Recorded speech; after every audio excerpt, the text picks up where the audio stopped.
Hello friends, this is Divya. Welcome to our YouTube channel. तो friends, आज की इस वीडियो में हम बात करने वाले हैं आकलन के बारे में। तो फ्रेंड्स, जनरली हम क्या मानते हैं कि जब भी कोई स्टूडेंट एग्जाम देता है तो उस एग्जाम के बाद जो भी उसका मार्क्स आते हैं, जो भी उसके रिजल्ट आता है, जो भी मार्क्स आते हैं, वो मार्क्स क्या है? इवेल्युएशन है, यानी असेसमेंट है। जबकि एक्चुअल में ऐसा नहीं होता। जो उसके मार्क्स आते हैं वो क्या होता है? वो सिर्फ एक डाटा है। इट मीन्स वो सिर्फ एक मेजरमेंट है, ना कि असेसमेंट। तो बहुत सारे स्टूडेंट्स को उसमें कंफ्यूजन होता है। तो हम पहले इसी के बारे में डिटेल से बात करेंगे कि असेसमेंट क्या होता है और मेजरमेंट क्या होता है। तो फ्रेंड्स, जो भी एक स्टूडेंट का एग्जाम होता है, एग्जाम में जो उसके मार्क्स होते हैं वो मार्क्स यानी पर्टिकुलर नंबर्स, ठीक है। यहाँ पर हम बात करने वाले हैं पर्टिकुलर नंबर्स, या हम बोल सकते हैं मार्क्स। तो ये नंबर्स या मार्क्स ये क्या है? ये हमारा मेजरमेंट है, यानी हिंदी में इसको हम बोलते हैं मापन, मेजरमेंट, या हम इसको बोल सकते हैं मापन। ये क्या है? हमारा मेजरमेंट है या मापन है, ठीक है। ये असेसमेंट नहीं है। इसको हम क्या बोलेंगे? ये एक मेजरमेंट है, ये एक मापन है। जबकि असेसमेंट यानी कि आकलन क्या होता है?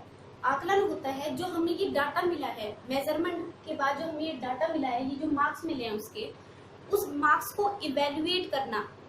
इवेल्युएट मीन्स कि उस मार्क्स, जैसे पर्टिकुलर कोई सब्जेक्ट है उसमें इसके जितने भी मार्क्स आए हैं, तो जहाँ पर उसकी करेक्शन हुई है, जहाँ पर उसकी मिस्टेक्स हुई हैं, उन मिस्टेक्स को, उन कमजोरियों को पता लगाकर उसका उपचार करना, यानी कि उसमें रिमेडियल टीचिंग देना, वो क्या है?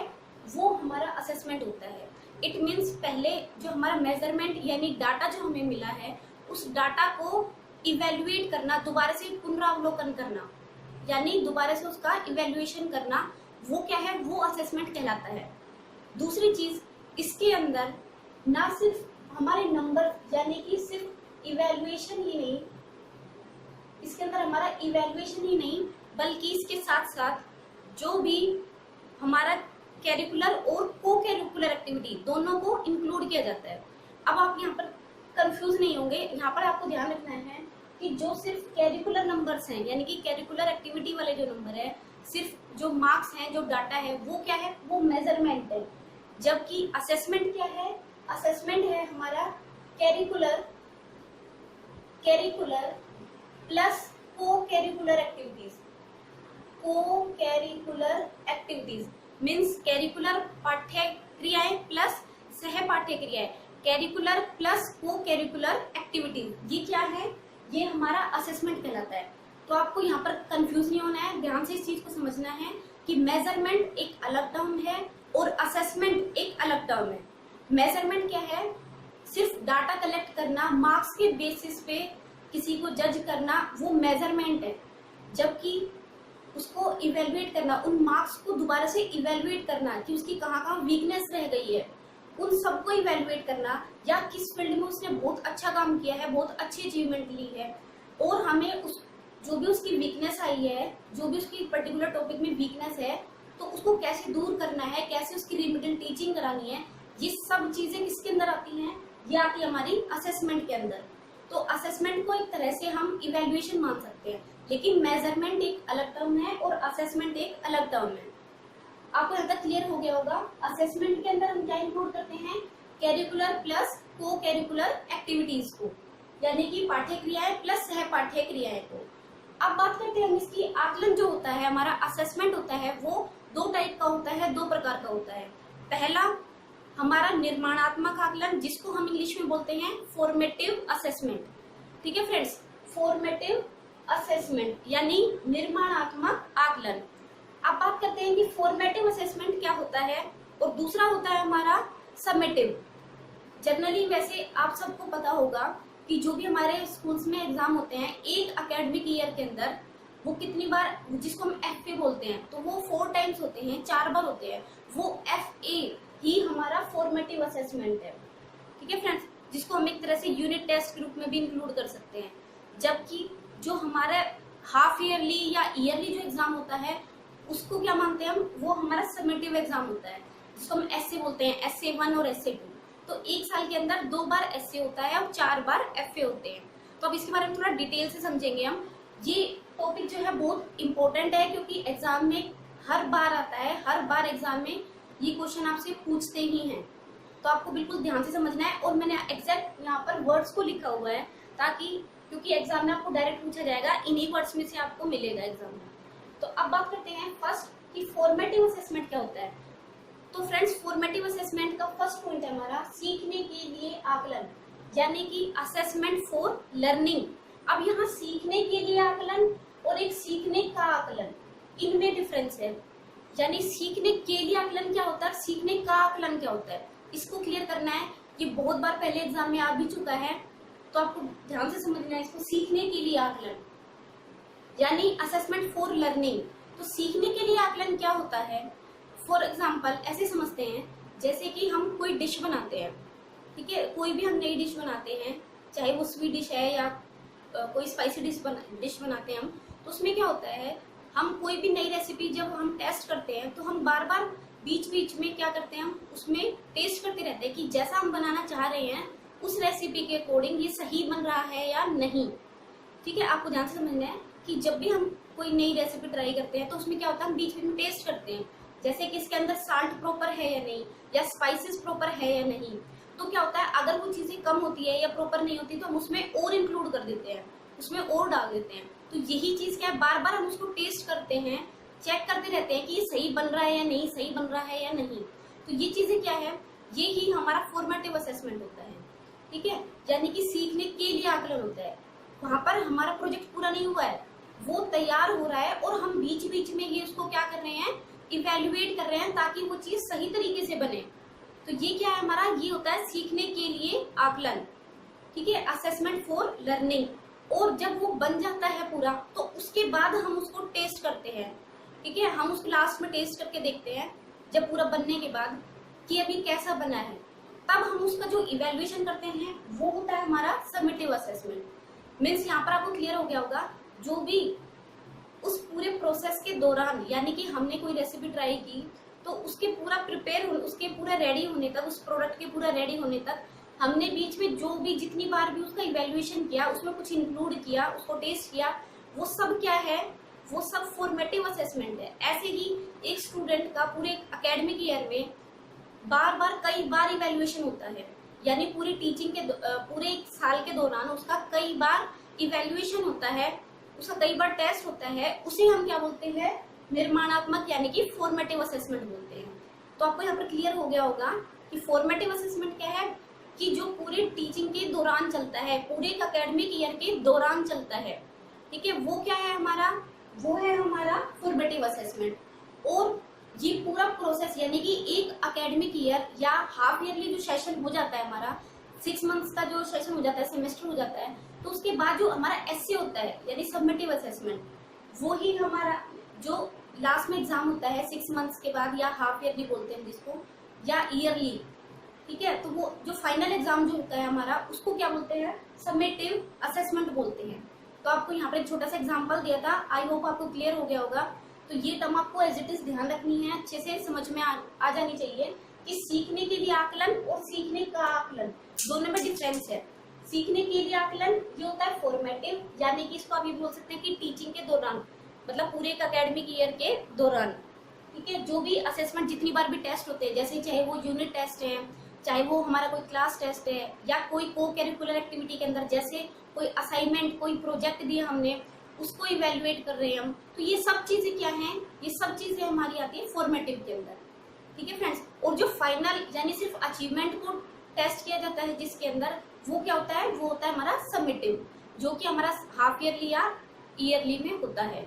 नेक्स्ट अब बात करते हैं हम शैक्षणिक कार्यक्रम के दौरान। जैसे मैंने आपको बताया कि पूरी जो हमारे एकेडमिक ईयर होता है, शैक्षणिक कार्यक्रम का मतलब है एक पूरे एकेडमिक ईयर के दौरान, यानी बीच बीच में हम उसको इवेल्युएट करते रहते हैं। क्या इसका पर्पस क्या है, हम बार बार इवेल्युएशन क्यों करते हैं, ताकि हमें पता चल सके उसकी वीकनेस का, और फिर उस वीकनेस को हम दूर करते हैं, उसको रिमूव करते हैं। ठीक है, और रिमेडियल टीचिंग हम कराते हैं। वो क्या है, ये होता है हमारा फॉर्मेटिव असेसमेंट। तो इसका मेन एजेंडा ये होता है कि हम वीकनेस का पता लगाएं और फिर उसको दूर करें। ठीक है। लेकिन इसका क्या होता है, ये शैक्षणिक कार्यक्रम के अंत में, जैसे मैंने आपको बताया हाफ ईयरली एग्जाम, पूरा सिलेबस कंप्लीट होने के बाद जो हमारा एग्जाम होता है उसको हम क्या बोलते हैं, समेटिव असेसमेंट बोलते हैं। यानी कि ये क्या होता है, ये कार्यक्रम के अंत में होता है। तो आपको दोनों चीजें ध्यान रखनी है, ये शैक्षणिक कार्यक्रम के दौरान होता है, ठीक है, यानी ड्यूरिंग द एकेडमिक ईयर, और ये कब होता है, in the last of the academic year, यानी कार्यक्रम के अंत में, पूरे साल के अंत में। नेक्स्ट बात करते हैं हम, थर्ड पॉइंट है इसका, प्रगति के लिए। प्रगति मीन्स प्रोग्रेस के लिए। जैसे मैंने अभी आपको बताया कि उसका बार बार इवैल्यूएशन, जैसे चैप्टर वाइज में हम क्लास में 5 या 10 मिनट्स के लिए कुछ क्वेश्चन पूछ लेते हैं। जैसे हमने पहले दिन कुछ पढ़ाया और नेक्स्ट डे हमने 5 या 10 मिनट्स के अंदर फटाफट से उसका इवैल्यूएशन किया, तो वो क्या है, वो फॉर्मेटिव असेसमेंट है। उससे हमें क्या पता चल रहा है, उसका एम ये नहीं है कि वो पूरा मतलब उसका अचीवमेंट हुआ है नहीं, या पूरा जैसा समझाया था वैसे उसका लर्न हुआ है या नहीं, ये नहीं है। उसका सिर्फ एम ये है कि हमें ये पता चल सके कि कितने स्टूडेंट्स को वो क्लियर हो गया है, वो समझ आ गया है। अगर वो चीजें समझ में नहीं आती तो टीचर या तो उसे दोबारा पढ़ाता है, या कुछ स्टूडेंट्स को कुछ पर्टिकुलर टॉपिक्स वो वापस से समझाता है, यानी उसकी कमी को, उनकी कमजोरियों को दूर करता है। ठीक है, तो ये हमारा है प्रगति के लिए, यानी ये प्रोग्रेस के लिए होता है। और ये कब होता है, अचीवमेंट यानी उपलब्धि के लिए। अचीवमेंट यानी उपलब्धि। अब अचीवमेंट मतलब आप समझ गए होंगे कि पूरे साल के लास्ट में होता है, या हाफ ईयरली यानी एक सेमेस्टर के बाद होता है, 6 महीने के बाद जो एग्जाम होता है, उसका एम क्या होता है, सिर्फ अचीवमेंट को टेस्ट करना है। यहाँ पर उसका एम सिर्फ और सिर्फ अचीवमेंट टेस्ट करना है, यानी कि जो हमने पूरा हमने जो 6 महीने में से पढ़ाया है, जो समझाया है, उसमें उसने कितना अच्छा स्कोर किया है, कितना अच्छे से उसको समझा है। दूसरा, ये चीजें कंपैरिजन के लिए भी यूज होती है। जैसे हम फर्स्ट सेकंड थर्ड पोजीशन देते हैं, तो वो क्या है, वो तुलना करना है, उनका कंपैरिजन है। ठीक है, तो ये किसके लिए होता है, ये अचीवमेंट के लिए होता है, ना कि प्रोग्रेस के लिए। और ये वाला किसके लिए होता है, फॉर्मेटिव, ये होता है प्रोग्रेस के लिए। तो कई बार वर्ड्स एग्जाम में एज इट इज आते हैं कि प्रगति के लिए यानी कि प्रोग्रेस के लिए किया जाने वाला इवैल्यूएशन क्या कहलाता है, तो वो फॉर्मेटिव असेसमेंट कहलाता है। और जो सिर्फ अचीवमेंट यानी उपलब्धि के लिए करने वाला इवैल्यूएशन या असेसमेंट होता है, वो क्या होता है, समेटिव असेसमेंट। तो आपको यहाँ पर अच्छे से ध्यान रखना है पॉइंट्स को।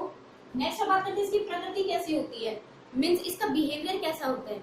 तो ये एक विकासात्मक प्रकृति है इसकी। विकासात्मक का मतलब है डेवलप करने वाली। जैसे यहाँ पर डेवलपमेंट से मतलब हो गया धीरे धीरे उसकी कमजोरियों को दूर करेंगे तो हम उसका ओवरऑल डेवलपमेंट कर पाएंगे 6 मंथ्स के अंदर अंदर। तो इस तरह से 2 बार जो ये एक सेमेस्टर के अंदर यानी हाफ ईयरली में 2 बार ये जो फॉर्मेटिव असेसमेंट है वो किया जाता है। ठीक है, जिसको हम बोलते हैं FA1 और FA2। ठीक है, तो ये इसकी जो प्रकृति होती है वो क्या होती है, विकासात्मक, मीन्स डेवलपमेंट करते रहना। ठीक है, बार बार उसको चेक करते रहना, उसको डेवलप करते रहना। नेक्स्ट, और इसकी जो प्रकृति होती है वो कैसी होती है, जैसे मैंने आपको बताया कि लास्ट में होता है तो सिर्फ अचीवमेंट को ध्यान देते हैं। तो अचीवमेंट मतलब उसका निर्णय करना। ठीक है, तो इसकी निर्णयात्मक भूमिका होती है, निर्णयात्मक इसकी प्रकृति होती है। मीन्स इसमें सिर्फ हम जज करते हैं कि उसने कितना अचीव किया है या कितना अचीव नहीं किया है, वो कहाँ पर स्टैंड करता है और स्टूडेंट्स के कंपेयर में। ठीक है, तो ये चीज आपको ध्यान रखनी है। इसकी प्रकृति विकासात्मक है, प्रोग्रेसिव है। इसकी जो प्रकृति होती है वो हमारी निर्णयात्मक होती है, यानी जजमेंट करने वाली होती है। ठीक है, रिजल्ट वाली होती है, कंपैरिजन वाली होती है। नेक्स्ट अब बात करते हैं ये कितनी बार होता है, 4 बार। जैसे मैंने आपको बताया एक पूरे साल के अंदर कितनी बार होता है। इसका जो FA और SA का क्या प्रोसेस होता है, ये मैंने आपको CC वाली वीडियो में, अपनी लास्ट वीडियो में आपको क्लियर करा दिया था कि कैसे पूरा फॉर्मेट वो तैयार होता है। एक एकेडमिक ईयर में SA और FA 2 असेसमेंट होते हैं। ठीक है, एक एकेडमिक ईयर जो हमारा होता है, थोड़ा सा यहाँ पे जान लेते हैं उसको। तो एक जो हमारा इवेल्युएशन होता है CCE, जिसको हम बोलते हैं हमारे एजुकेशन सिस्टम के अंदर, जो हमारा एग्जामिनेशन सिस्टम भी आप इसको बोल सकते हैं, जो हमारा एग्जामिनेशन है वो कैसे होता है, उसमें 2 पार्ट्स होते हैं। एक है हमारा SA, एक है FA और एक है हमारा SA। FA मतलब फॉर्मेटिव असेसमेंट, SA मतलब समेटिव असेसमेंट। तो फॉर्मेटिव असेसमेंट क्या होता है, फॉर्मेटिव असेसमेंट 2 सेशन में इसको डिवाइड किया जाता है। एक हमारा 6 मंथ्स का जो अप्रैल टू सितंबर होता है, ठीक है, जिसको हम हाफ ईयरली बोलते हैं। और एक होता है हमारा 2 सेशन, आप सबको पता है, एक होता है अक्टूबर से हमारा मार्च तक का। तो जो फर्स्ट वाला होता है, फर्स्ट सेम होता है, एक होता है फर्स्ट सेम, एक होता है सेकंड सेम, ठीक है। तो इसके अंदर एफए कितनी बार होते हैं, 2 एफए होते हैं और 1 बार एसए होता है, ठीक है। ऐसे ही इसके अंदर जो हमारा सेकंड सेमेस्टर होता है, इसके अंदर 2 एफए होते हैं वही, और 1 बार एसए होता है, ठीक है। तो आपको ध्यान रखना है। तो कितने हो गए टोटल अगर हम बात करें तो 4 एफए होते हैं और 2 एसए होते हैं, यानी कि समेटिव असेसमेंट। 4 हमारे पूरे एकेडमिक ईयर में 4 हमारे फॉर्मेटिव असेसमेंट होते हैं और 2 समेटिव असेसमेंट होते हैं। इसके बारे में डिटेल से मैंने आपको पिछली वाली वीडियो में करवा दिया है, ठीक है, तो आप वहां से देख लेना। नेक्स्ट बात, तो ये हो गया हमारा 4 बार, और ये कितने हो गए, 2 बार आयोजित होते हैं, जो हाफ ईयरली और ईयरली लास्ट वाला होता है एग्जाम हमारा। नेक्स्ट बात करते हैं 6th पॉइंट इसका, अनौपचारिक। अनौपचारिक का मतलब होता है इनफॉर्मल। इनफॉर्मल का मतलब क्या है, अनौपचारिक मतलब जिसमें कुछ भी कोई भी चीज है वो पूरा मतलब फॉर्मेट तैयार नहीं होता जिसके अंदर। अनौपचारिक जैसे कि हम क्लास टेस्ट ले लेते हैं, यूनिट टेस्ट ले लेते हैं, या कोई प्रोजेक्ट या असाइनमेंट के थ्रू उसको इवेलुएट कर लेते हैं कि उनको समझ आया है या नहीं आया। तो ये सब चीजें क्या है, ये इनफॉर्मल है, ठीक है।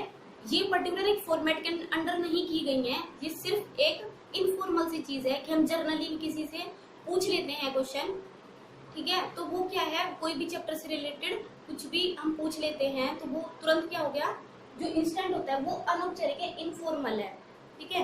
लेकिन ये वाला जो समेटिव असेसमेंट जो होता है वो हमारा फॉर्मेटिव होता है, मतलब ये पहले से एक तैयार होता है, एक निर्धारित फॉर्मेट होता है हमारा, उसको फॉलो करते हुए बनाया जाता है। तो ये कैसा है, औपचारिक है, यानी फॉर्मल है, ठीक है, क्योंकि इसका फॉर्मेट प्रिपेयर किया होता है, पहले से ही निर्धारित होता है और उसी के हिसाब से वो एग्जाम कंडक्ट कराते हैं।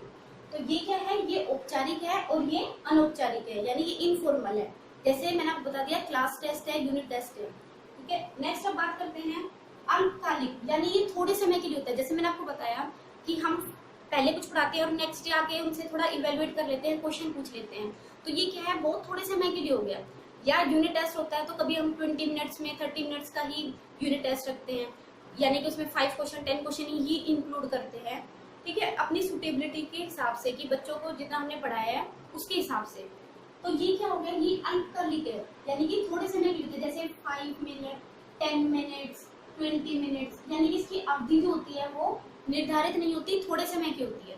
और इसका जो होता है इवेल्युएशन वो होता है ऑलमोस्ट 3 आवर्स का। जैसे आप सबको पता है हम जो सेमेस्टर एग्जाम देते हैं वो 3 घंटे का होता है, ठीक है, तो 2.5 घंटे या 3 घंटे की उसकी अवधि होती है। तो वो क्या है, हमारा समेटिव असेसमेंट है, ठीक है, यानी निर्धारित होता है, फॉर्मेट पहले से प्रिपेयर होता है, रेडी होता है और उसके हिसाब से वो एग्जाम कंडक्ट होता है। नेक्स्ट अब बात करते हैं, तो ये दीर्घकालिक होती है, ठीक है, और ये अल्पकालिक होती है। नेक्स्ट अब बात करते हैं कि नैदानिक होता है। जो हमारा फॉर्मेटिव असेसमेंट है वो किसके लिए किया जाता है, ताकि स्टूडेंट की वीकनेस का पता लगाया जा सके और फिर उसको रिमेडियल टीचिंग यानी कि उसका उपचार किया जा सके, उसको दोबारा से वो चीज समझाई जा सके ताकि उसका ओवरऑल डेवलपमेंट हो, ठीक है। तो ये क्या हो गया, हमारा निदानात्मक या सुधारात्मक होता है। नैदानिक यानी कि जो रिमेडियल टीचिंग है, ठीक है, वो होती है इसके अंदर। और ये होता है हमारा तुलनात्मक, यानी इसके अंदर कंपैरिजन होता है, तुलना करते हैं, कंपैरिजन करते हैं और स्टूडेंट्स के साथ कि कहाँ स्टैंड कर रहा है, कहाँ रैंक कर रहा है, ठीक है। तो आपको दोनों चीजें ध्यान में रखनी है। फॉर्मेटिव असेसमेंट ये किसके लिए होता है, पूरा उसके ओवरऑल डेवलपमेंट को इवेल्युएट करने के लिए होता है, ठीक है, यानी कि उसका रिमेडियल टीचिंग जिसके अंदर इंक्लूड करते हैं, उपचार के लिए होता है, उसकी प्रोग्रेस के लिए होता है। और ये वाला उसे कंपैरिजन के लिए होता है, ठीक है। नेक्स्ट हम बात करते हैं, लास्ट पॉइंट है इसका कि ये टीचर और स्टूडेंट्स का फीडबैक होता है, ठीक है। ये क्या होता है, टीचर और स्टूडेंट्स का फीडबैक, फॉर्मेटिव असेसमेंट। अब टीचर और स्टूडेंट का फीडबैक का मतलब क्या है कि इसके अंदर जब हम बार बार इवेल्युएट करते हैं तो उसमें क्या होता है कि हमें अपना भी फीडबैक, मतलब हमें अपनी फीडबैक मिलती रहती है। कैसे कि हम जब इवेल्युएट करते हैं तो पूरी क्लास का जब हम इवेल्युएशन करते हैं तो उसमें हमें ये चीज क्लियर हो जाती है, जैसे हमने पहले दिन कुछ पढ़ाया और नेक्स्ट डे हम उनसे क्वेश्चन करते हैं उस पर्टिकुलर टॉपिक से, तो हमें ये पता चल जाता है कि कितने स्टूडेंट्स ऐसे हैं जिन्हें वो टॉपिक अच्छे से समझ में आ गया है। तो ये क्या है, ये क्या हो गया, टीचर का फीडबैक है, ठीक है। और प्लस स्टूडेंट को भी फीडबैक मिलता है। स्टूडेंट को फीडबैक कैसे मिलता है कि स्टूडेंट को भी समझ में आ जाता है कि मुझे ये पर्टिकुलर टॉपिक या पर्टिकुलर चैप्टर या यूनिट अच्छे से क्लियर हुआ है या नहीं हुआ है, या मेरी जो भी वीकनेस है वो कंप्लीट हुई है, मतलब कहाँ कहाँ वीकनेस है उसको कैसे फिर हम उसको दूर करेंगे। तो ये सब यानी कि टीचर और स्टूडेंट दोनों को ही क्या मिल जाता है, फीडबैक मिल जाता है इसके अंदर, प्रतिपुष्टि जिसको हम बोलते हैं, ठीक है। तो इसमें टीचर और स्टूडेंट दोनों का फीडबैक मिल जाता है। तो इसमें एग्जाम में आता भी है कई बार, टीचर और स्टूडेंट का फीडबैक जिसके अंदर होता है वो क्या है, हमारा फॉर्मेटिव असेसमेंट है। और ये क्या होता है, इसमें फीडबैक नहीं होता है, क्योंकि जैसे हम अब जो भी हम लास्ट में रिपोर्ट कार्ड देते हैं बच्चे को या ग्रेड्स देते हैं, तो उसमें क्या होता है, उसमें लास्ट में कोई फीडबैक नहीं देते हैं। सिर्फ क्या होता है उसमें, वो एक प्रोसेस होता है जिसमें हम चीजों को बता देते हैं कि इस पर्टिकुलर सब्जेक्ट में इसका परफॉर्मेंस ऐसा है। तो ये क्या है, ये सिर्फ अनुदेशन यानी इंस्ट्रक्शन देने का निर्धारण करता है, यानी बताता है उसका इवेल्युएशन कि इसने ये अचीव किया है, ठीक है फ्रेंड्स। तो आई होप यहाँ तक आपको क्लियर हो गया होगा। एक बार फटाफट से फिर से रिवाइज कर सकते हैं आप इसको। फॉर्मेटिव असेसमेंट होता है जिसमें कैरिकुलर और को कैरिकुलर दोनों को इंक्लूड करते हैं, प्लस जिसके अंदर डाटा को री इवेल्युएट करते हैं, पुनरावलोकन करते हैं डाटा का, आंकड़ों का, नंबर्स का। नेक्स्ट बात करते हैं फॉर्मेटिव। अब जो असेसमेंट होता है दो टाइप का होता है, एक फॉर्मेटिव और एक समेटिव। फॉर्मेटिव क्या होता है, फॉर्मेटिव के अंदर पहला कि सीखने के लिए आकलन है, ठीक है, सीखने के लिए आकलन है, और दूसरा यानी समेटिव क्या है, सीखने का आकलन है। तो आपको ध्यान रखना है, ये फॉर लर्निंग है, असेसमेंट फॉर लर्निंग, और ये असेसमेंट ऑफ लर्निंग जो हमने सीख लिया है पूरा उसका असेसमेंट है। यानी कि एक तरह से आप इसको समझेंगे सिंपल वर्ड्स में, तो ये जो फाइनल एग्जाम होते हैं हमारे, तो वो क्या होता है, पूरा हमने जो एक साल में जो सीखा है उसका असेसमेंट है, ठीक है। नेक्स्ट सेकंड बात करते हैं कि इसके अंदर शैक्षणिक कार्यक्रम के दौरान होता है। ये आपको क्लियर होना चाहिए, जब हम पूरा जो हमारा एकेडमिक ईयर होता है उसके दौरान बीच बीच में जो असेसमेंट होते हैं वो फॉर्मेटिव है, लेकिन एक फाइनल यानी कि लास्ट में जो एग्जाम होता है वो क्या है, समेटिव है, ठीक है। ऐसे ही इसके और भी है पार्ट्स, इसमें पॉइंट्स हैं, जैसे कि ये निर्णय करता है समेटिव असेसमेंट, ठीक है, कंपैरिजन करता है, तो ये सब इसके अंदर इंक्लूड किया जाता है। तो आई होप आपको यहाँ तक क्लियर हो गया होगा